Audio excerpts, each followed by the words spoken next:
મિત્રો, મોટા ભાગના લોકો જાંબુ એટલે કે કાળા જાંબલી રંગના જાંબુને ઓળખે છે, પરંતુ સફેદ જાંબુ પર કેટલાક વિસ્તારોમાં જોવા મળે છે. તેનો સ્વાદ હળવો મીઠો અને થોડો કસેલો હોઈ શકે છે. તેમાં પાણીનું પ્રમાણ સારું હોય છે અને તે વિવિધ વિટામિન, ખનિજ અને એન્ટીઓક્સિડન્ટ્સનો સારો સ્ત્રોત બની શકે છે. મિત્રો, આ વિડીયોમાં આપણે જાણશું કે સફેદ જાંબુમાં કયા પોષક તત્વો હોય છે, તે આપણા શરીર માટે કેવી રીતે ઉપયોગી થઈ શકે છે, કોણે તેનું સેવન કરવું જોઈએ અને કઈ બાબતોનું ધ્યાન રાખવું જોઈએ. તો મિત્રો, આ વિડીયોને સ્કીપ કર્યા વગર અંત સુધી ચોક્કસ જોજો. તેમાંથી તમને ઘણી બધી ઉપયોગી માહિતી મળવાની છે. તો નમસ્કાર મિત્રો, સ્વાગત છે તમારું આપણી આ ચેનલ ડેઇલી લાઈફ યુઝિસ રસોડું મારું દવાખાનુંમાં, જેમાં આપણે હેલ્થ રિલેટેડ આયુર્વેદિક આધારિત વિડીયો બનાવતા હોઈએ છીએ. તો મિત્રો, આગળ વધી આજના આ વિડીયોમાં સૌપ્રથમ જાણીએ સફેદ જાંબુ શું છે. મિત્રો, સફેદ જાંબુની એક જ જાત છે. તેનો રંગ હળવો સફેદ અથવા ક્રીમ જેવો હોય છે. બહારથી તે સામાન્ય જાંબુ જેવા જ દેખાય છે, પરંતુ રંગ અને સ્વાદમાં થોડો તફાવત હોય છે. તે ઉનાળા અથવા ચોમાસાની ઋતુમાં કેટલાક વિસ્તારોમાં ઉપલબ્ધ થાય છે. સફેદ જાંબુમાં vitamin C, fibre, potassium, calcium અને કુદરતી એન્ટીઓક્સિડન્ટ્સ જેવા પોષક તત્વો મળી આવે છે. આ બધા તત્વો શરીરના સામાન્ય સ્વાસ્થ્યને ટેકો આપે છે.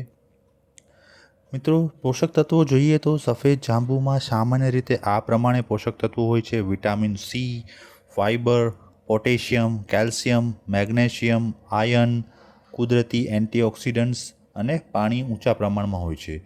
આ બધા પોષક તત્વો શરીરના વિવિધ કાર્યોમાં મદદ કરે છે.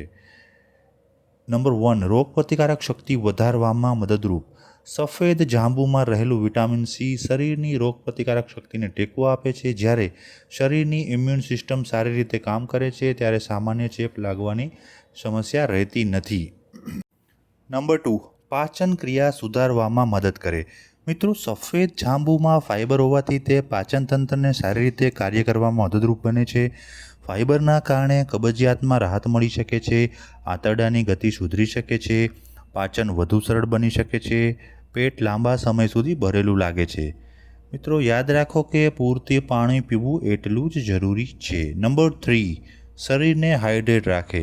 મિત્રો, સફેદ જાંબુમાં પાણીનું પ્રમાણ વધુ હોવાથી તે ગરમીના દિવસોમાં શરીરને હાઇડ્રેટ રાખવામાં મદદ કરી શકે છે. જો શરીરમાં પાણીની ઉણપ ન રહે તો થાક ઓછો લાગે છે અને શરીરના ઘણા કાર્યો યોગ્ય રીતે ચાલે છે. નંબર 4, ત્વચા માટે લાભદાયક. મિત્રો, સફેદ જાંબુમાં રહેલું વિટામિન સી કોલેજન બનાવવામાં મદદરૂપ છે, જે ત્વચાના સામાન્ય સ્વાસ્થ્ય માટે મહત્વપૂર્ણ છે. તેના કારણે ત્વચા વધુ સ્વસ્થ દેખાઈ શકે છે. ત્વચાને ઓક્સિડેટિવ નુકસાનથી બચવામાં મદદ મળી શકે છે. ત્વચાની કુદરતી ચમક જાળવવામાં સહાય થઈ શકે છે. નંબર 5, વજન નિયંત્રણમાં મદદરૂપ. જો તમે વજન ઘટાડવાનો પ્રયાસ કરી રહ્યા હો તો ઓછી કેલરી અને વધુ ફાઇબરવાળા ફળો સારો વિકલ્પ બની શકે છે. સફેદ જાંબુ ઓછી કેલરી ધરાવે છે, પેટ ભરાયેલું હોવાની લાગણી આપી શકે છે, અનાવશ્યક નાસ્તો કરવાની ઈચ્છા ઘટાડવામાં મદદ કરી શકે છે.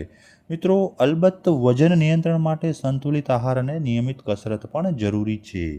નંબર 6, હૃદયના સ્વાસ્થ્યને ટેકો. સફેદ જાંબુમાં રહેલું પોટેશિયમ શરીરમાં પ્રવાહીનું સંતુલન જાળવવામાં અને સામાન્ય રક્ત દબાણને ટેકો આપવામાં મદદરૂપ બની શકે છે. સ્વસ્થ જીવનશૈલી સાથે તેનું સેવન હૃદયના સામાન્ય સ્વાસ્થ્ય માટે લાભદાયક બની શકે છે. નંબર 7, હાડકાં માટે ઉપયોગી. સફેદ જાંબુમાં કેલ્શિયમ અને અન્ય ખનિજ તત્વો હોય છે જે હાડકાના સ્વાસ્થ્યને ટેકો આપે છે. ખાસ કરીને વધતી ઉંમરમાં હાડકાને મજબૂત રાખવા માટે કેલ્શિયમયુક્ત ખોરાક મહત્વનો છે.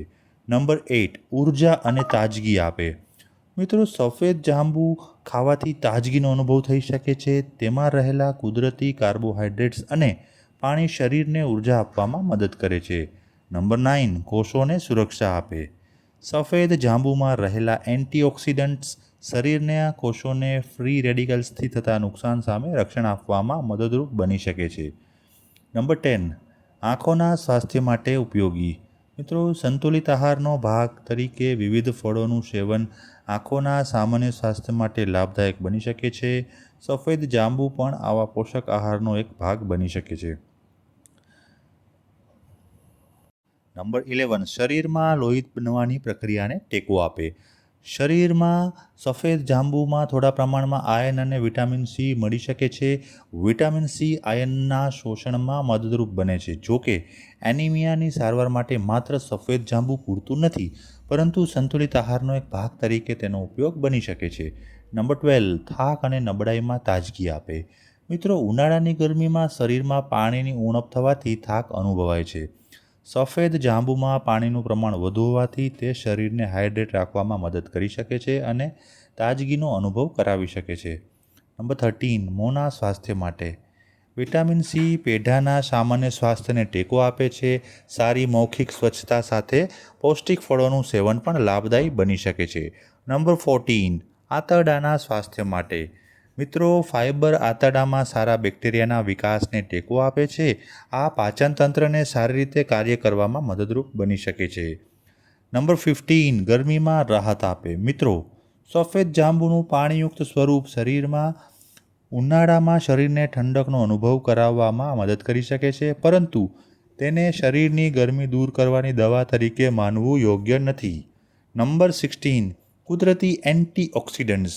મિત્રો, સફેદ જાંબુમાં રહેલા એન્ટીઓક્સિડન્ટ્સ શરીરના કોષોને ઓક્સિડેટિવ તણાવથી બચાવવામાં મદદ કરી શકે છે, જે લાંબા ગાળાના સ્વાસ્થ્ય માટે મહત્વપૂર્ણ છે.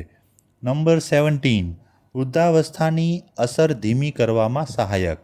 મિત્રો, એન્ટીઓક્સિડન્ટ્સ કોષોને નુકસાનથી બચાવવામાં મદદ કરે છે, જે સ્વસ્થ વૃદ્ધત્વ માટે ઉપયોગી બની શકે છે. જોકે કોઈ પણ એક ફળ વૃદ્ધત્વને રોકી શકતું નથી. મિત્રો, નંબર 18, સંતુલિત આહારનો સારો ભાગ. સફેદ જાંબુમાં વિવિધ પોષક તત્વો હોવાથી તેને ઋતુ અનુસાર સંતુલિત આહારનો ભાગ બનાવી શકાય છે. નંબર 19, બાળકો માટે. મિત્રો, યોગ્ય માત્રામાં અને સારી રીતે ધોઈને આપવામાં આવે તો બાળકો માટે પણ આ પૌષ્ટિક ફળ બની શકે છે. નાના બાળકોને આપતી વખતે તેના બી કાઢી નાખવા જરૂરી છે. નંબર 20, વૃદ્ધો માટે. મિત્રો, નરમ અને રસદાર હોવાથી ઘણા વૃદ્ધ લોકો માટે ખાવું સરળ હોઈ શકે છે. જો દાંતની તકલીફ હોય તો નાના ટુકડા કરીને આપી શકાય છે. નંબર 21, કસરત પછી ખાવા માટે યોગ્ય. મિત્રો, કસરત પછી પાણી અને પોષક તત્વોની જરૂરિયાત હોય છે. સફેદ જાંબુ જેવા પાણીયુક્ત ફળો સંતુલિત આસ્થાનો ભાગ બની શકે છે, તેથી કસરત પછી ઉપયોગી થઈ શકે છે. નંબર 22, ત્વચાની ચમક માટે. મિત્રો, સારી ઊંઘ, પૂરતું પાણી અને સંતુલિત આહાર સાથે સફેદ જાંબુ જેવી વિટામિન સી ધરાવતી વસ્તુઓ ત્વચાના સામાન્ય સ્વાસ્થ્યને ટેકો આપે છે. નંબર 23, વાળ માટે. સ્વસ્થ આહાર વાળના સામાન્ય સ્વાસ્થ્ય માટે મહત્વપૂર્ણ છે. જોકે સફેદ જાંબુ સીધું વાળ ખરતા અટકાવે છે એવો વૈજ્ઞાનિક પુરાવો નથી.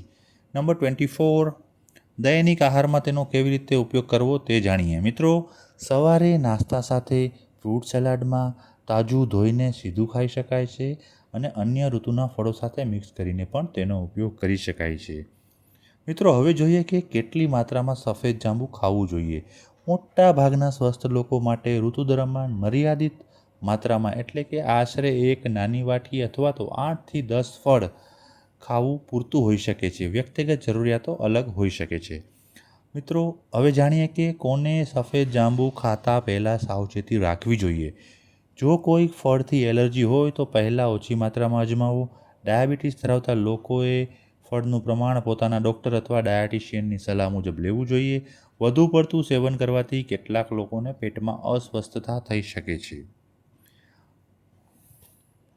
મિત્રો, હવે જાણીએ કે સફેદ જાંબુ કેવી રીતે ખાવું. મિત્રો, સફેદ જાંબુને હંમેશા સારી રીતે ધોઈને જ ખાવું જોઈએ. જો બજારમાંથી ખરીદ્યું હોય તો તેને 10થી 15 મિનિટ સુધી સ્વચ્છ પાણીમાં રાખીને પછી ધોઈ લો. તેને તમે નીચે મુજબ ખાઈ શકો છો: તાજા ફળ તરીકે, ફ્રૂટ સલાડમાં, સ્મૂધીમાં અને અન્ય ઋતુના ફળો સાથે.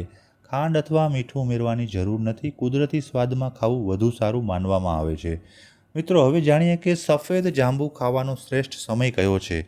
તો ઘણા લોકો પૂછે છે કે સફેદ જાંબુ ક્યારે ખાવું. તો સામાન્ય રીતે સવારે નાસ્તા પછી, બપોરે ભોજન વચ્ચે અને સાંજે હળવા નાસ્તા તરીકે તેને ખાઈ શકાય છે. ખૂબ મોડી રાત્રે વધારે પ્રમાણમાં ફળ ખાવાનું ટાળવું જોઈએ. મિત્રો, હવે જાણીએ શું ડાયાબિટીસમાં સફેદ જાંબુ ખાઈ શકાય. મિત્રો, ઘણા લોકો માને છે કે જાંબુ ડાયાબિટીસને સંપૂર્ણ મટાડી દે છે. આ વાત પૂરેપૂરી સાચી નથી. સફેદ જાંબુ સંતુલિત આહારનો ભાગ બની શકે છે, પરંતુ તે ડાયાબિટીસની દવાનો વિકલ્પ નથી. ડાયાબિટીસ ધરાવતા લોકોએ તેમના ડૉક્ટર અથવા ડાયટિશિયનની સલાહ મુજબ જ તેનું સેવન કરવું જોઈએ. શું સફેદ જાંબુ કેન્સરથી બચાવે છે? મિત્રો, કેટલાક સોશિયલ મીડિયા વિડીયોમાં એવા દાવા કરવામાં આવે છે કે સફેદ જાંબુ કેન્સરથી બચાવી શકે છે. વાસ્તવમાં સફેદ જાંબુમાં એન્ટીઓક્સિડન્ટ્સ હોય છે જે શરીરના કોષોના સામાન્ય સ્વાસ્થ્યને ટેકો આપી શકે છે, પરંતુ તે કેન્સરને અટકાવે કે મટાડે છે એવો મજબૂત વૈજ્ઞાનિક પુરાવો નથી. મિત્રો, હવે જાણીએ કે શું દરરોજ તે ખાઈ શકાય? જો ઋતુમાં ઉપલબ્ધ હોય અને તમને કોઈ તબીબી મનાઈ ન હોય તો મર્યાદિત માત્રામાં દરરોજ ખાઈ શકાય છે. યાદ રાખો કે વિવિધ પ્રકારના ફળો ખાવા વધુ સારા છે, એક જ ફળ પર નિર્ભર ન રહેવું. મિત્રો, સફેદ જાંબુના બી વિશે જાણીએ. લોકોમાં એવી માન્યતા છે કે સફેદ જાંબુના બી ઘણા રોગોમાં ઉપયોગી છે. કેટલાક સંશોધનોમાં જાંબુના બીમાં કેટલાક બાયોએક્ટિવ તત્વો જોવા મળ્યા છે, પરંતુ તેના આધારે સ્વયં સારવાર કરવી યોગ્ય નથી. કોઈપણ પાવડર અથવા આયુર્વેદિક ઉપયોગ પહેલાં નિષ્ણાતોની સલાહ લેવી જરૂરી છે. મિત્રો, હવે જાણીએ સફેદ જાંબુના પાંદડા વિશે. પરંપરાગત આયુર્વેદમાં જાંબુના પાંદડાનો ઉલ્લેખ મળે છે, પરંતુ ઘરેલું ઉપચાર તરીકે તેનો ઉપયોગ કરતા પહેલાં નિષ્ણાતની સલાહ લેવી જરૂરી છે. મિત્રો, સફેદ જાંબુ ખરીદતી વખતે ધ્યાનમાં રાખવાની બાબતો. તાજા અને ચમકદાર ફળો પસંદ કરો. સડેલા અથવા દાગવાળા ફળ ન લો. વધારે દબાયેલા ફળ ન ખરીદો. ઘરે લાવીને સારી રીતે ધોઈને પછી જ ઉપયોગ કરો. મિત્રો, તેને સાચવવાની રીત જાણી લઈએ. જો તરત ન ખાવું હોય તો તેને ફ્રીજમાં 2-3 દિવસ સુધી રાખી શકાય છે. લાંબા સમય સુધી રાખવાથી તેનો સ્વાદ અને ગુણવત્તા ઘટી શકે છે. મિત્રો, હવે જાણીએ વારંવાર પૂછાતા પ્રશ્નો. તો શું બાળકોને આપી શકાય? એનો જવાબ છે હા, યોગ્ય માત્રામાં અને બી કાઢીને આપી શકાય. બીજો પ્રશ્ન છે, શું ગર્ભવતી મહિલાઓ ખાઈ શકે? તો જવાબ છે જો કોઈ ખાસ તબીબી મનાઈ ન હોય તો સંતુલિત આહારના ભાગરૂપે લઈ શકે, પરંતુ ડૉક્ટરની સલાહ લેવી વધુ યોગ્ય છે. શું વજન ઘટાડવામાં મદદ કરે? ઓછી કેલરી અને ફાઇબર હોવાથી વજન નિયંત્રણમાં મદદરૂપ થઈ શકે છે, પરંતુ એકલું ફળ વજન ઘટાડતું નથી. શું ખાલી પેટે ખાઈ શકાય? ઘણા લોકો ખાઈ શકે છે, પરંતુ જો તમને એસિડિટી અથવા પેટની તકલીફ હોય તો ભોજન પછી લેવું વધુ અનુકૂળ હોઈ શકે છે. તો મિત્રો, સફેદ જાંબુ એક પૌષ્ટિક અને સ્વાદિષ્ટ ઋતુજન્ય ફળ છે. તેના ઉપયોગો વિશે આપણે આ વિડીયોમાં જોયું અને ઘરગથ્થુ ઉપચારમાં તેનો કેવી રીતે ઉપયોગ કરવો તે પણ આપણે જાણી લીધું. તો મિત્રો, આશા રાખું છું કે આજનો આ વિડીયો જોયા પછી તમને સફેદ જાંબુ વિશે ઘણી બધી ઉપયોગી માહિતી મળી હશે. જો તમને આ વિડીયો પસંદ આવ્યો હોય તો લાઈક કરો, કોમેન્ટ કરો અને તમારા મિત્રો અને પરિવારજનોમાં તેને અવશ્ય શેર કરો, જેથી તે લોકો પણ આ ઉપયોગી માહિતી મેળવી શકે. મિત્રો, તમે આ ચેનલ પર નવા હો અથવા તો હજુ સુધી ચેનલને સબસ્ક્રાઈબ ન કરી હોય તો કૃપા કરી આ ચેનલને સબસ્ક્રાઈબ કરી લો અને બેલ આઇકન દબાવી ઓલ બટન ઉપર ક્લિક કરી દો, જેથી આવનારા મારા તમામ વિડીયોઝની તમને ઇન્સ્ટન્ટ નોટિફિકેશન તમારા મોબાઈલ અને લેપટોપમાં મળતી રહે અને તમે આ વિડીયોઝનો લાભ લેતા રહો. તો મિત્રો, તમે કોઈ અન્ય વિષય ઉપર વિડીયો જોવા માગતા હો તો મને કોમેન્ટમાં લખો. હું તે વિષય પર વિડીયો બનાવવાનો અવશ્ય પ્રયત્ન કરીશ. ચાલો મળીએ ફરી નવી ઉર્જા સાથે. ત્યાં સુધી સ્વસ્થ રહો, મસ્ત રહો.